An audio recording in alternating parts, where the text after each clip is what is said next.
Hey everybody, Adrian here with the Northwoods family. Got another video for you today about our Polaris General 4. We are going to be talking about our trail kit, our off-road kit, our emergency kit. Excuse my rooster who you always hear crowing in the background.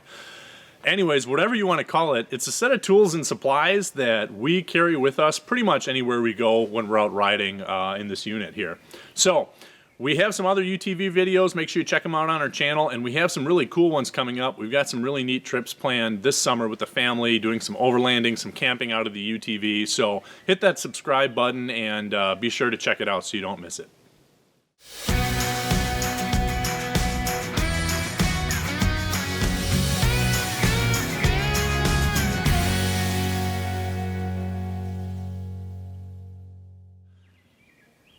All right, the first thing I highly recommend for any UTV, any side-by-side, is a good fire extinguisher.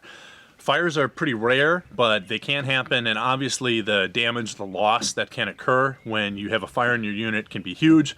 I have a friend who actually lost their side-by-side to fire, so definitely something you want to be prepared for. I opted to get a roll bar mounted unit here. This was from Assault Industries. It's a billet aluminum mount. It comes with a fire extinguisher. It mounts up super tight so there's no rattle, and it's up and out of the way. It's really slick, easy to deploy. All I have to do is just pull this lever here and then pop the fire extinguisher out and I'm ready to go. All right, something else that's really important to have that I think every side-by-side should have on it is a good first aid kit. I have just a simple first aid kit, and it's kind of hard to see down there. I've tucked it away in this little cubby behind the dash, but you can see I've got a reflective sticker down there, and everybody knows where it is. So I'm not going to go through everything in this med kit because you're going to assemble your kit based on your experience and your training and things like that. So, but I will list down in the description all the items that I have in mind. You can buy completed kits or you can assemble your own. Again, it kind of depends on your experience level. Basically, I'm going to have some stuff to treat some trauma, stop the bleed kits, tourniquets.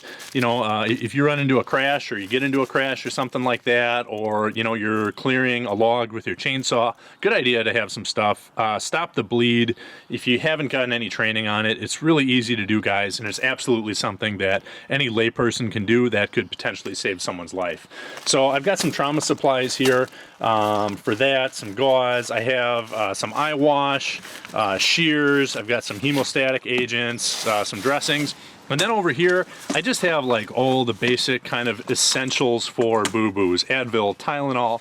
I've got some iodine for cleaning cuts. I've got some Bactracin. Let's see here. We've got things for bee stings, for poison ivy. We have some Dramamine for motion sickness and afterbite. You know, things like that. Just kind of some basic necessities that are nice in any boo-boo kit. All right, so you can see right behind my med kit, I have that Kemimoto console bag, which I talked about in our last video. And that's just a place where I keep kind of the necessities or niceties, I should say, that are nice things to have for the family while we're out on a trail ride. So I'll show you that right now. I have some bags, various size plastic bags here, some garbage bags so we can clean up after ourselves, pack out what we carry in. Some antibacterial wipes, which are nice because everyone's always getting dirty, especially the kids running around out on the trail. Some flushable wipes, which are nice if nature calls. Do yourselves a favor and make your family, your wives happy, guys. Have these nice wet wipes instead of just a roll of toilet paper. It definitely makes a difference when you're out there. Some more hand sanitizer, a couple different types of bug spray that the family likes.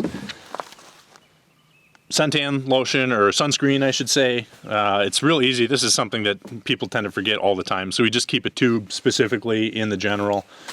I've got some chapstick with some SPF. Right now I've got a bunch of helmet liners for everybody, so if it gets a little cold, they want to warm up a little bit more, they can pop those on.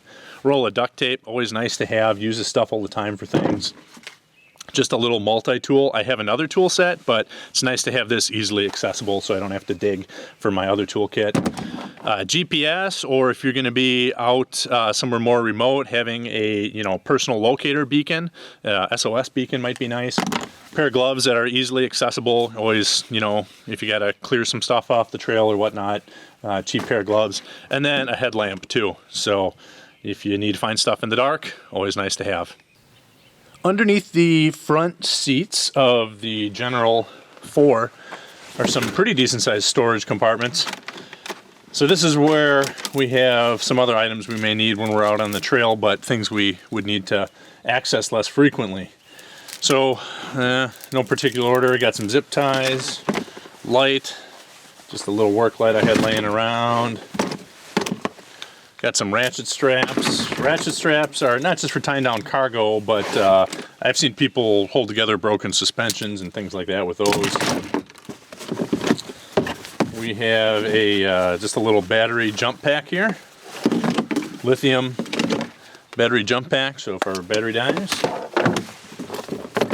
This is a little basic toolkit that came with the unit. Primarily we need the tool for changing the belt.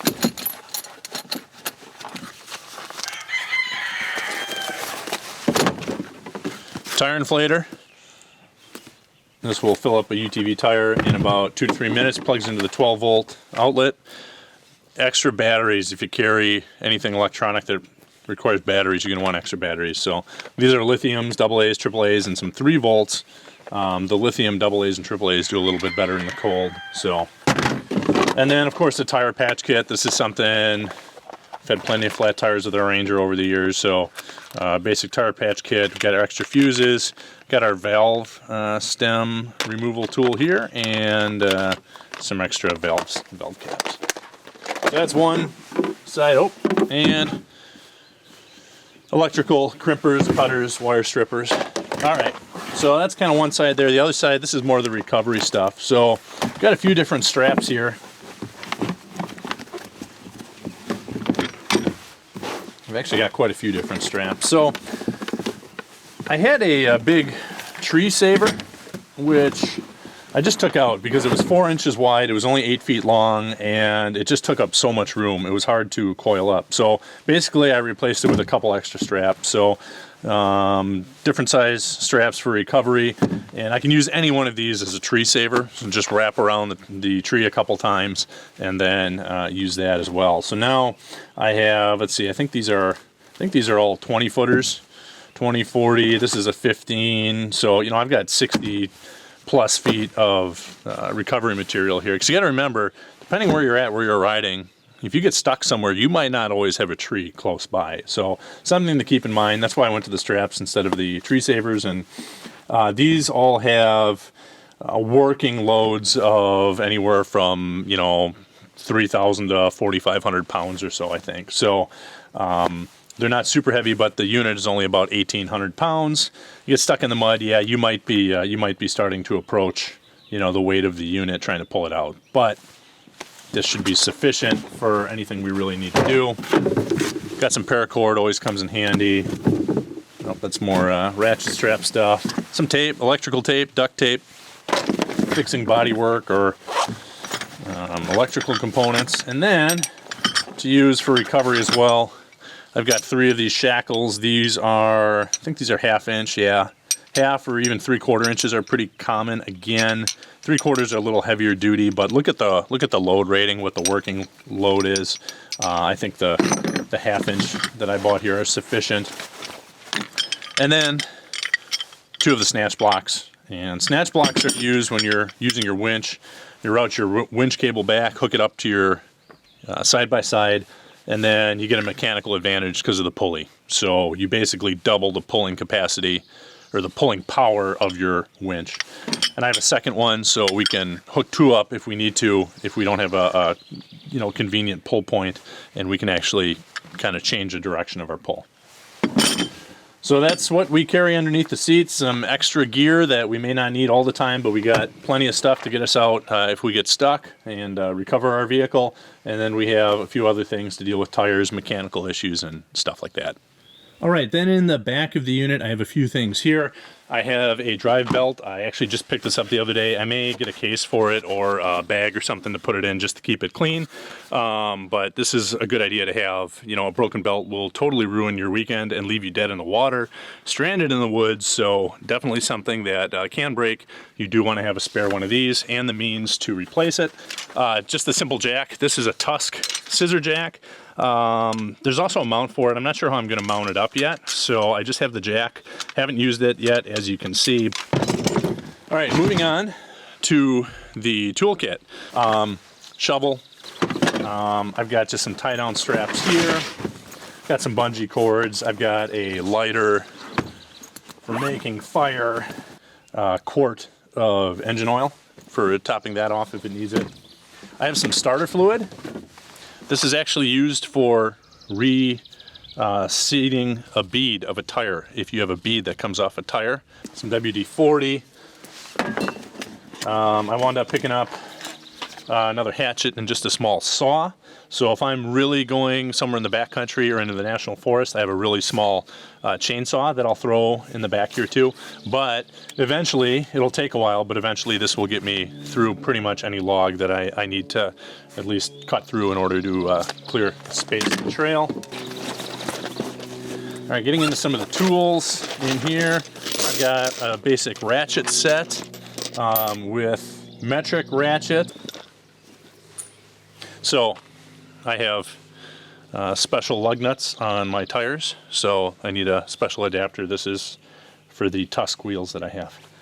So that will hook up to my, this is a Tusk 1/2-inch breaker bar. This is really slick because it collapses and saves a lot of space, but then if you need the extra torque to get your lug nuts off, oops, it extends to, I want to say 18 inches, so plenty of torque to get lug nuts off, so that's pretty slick.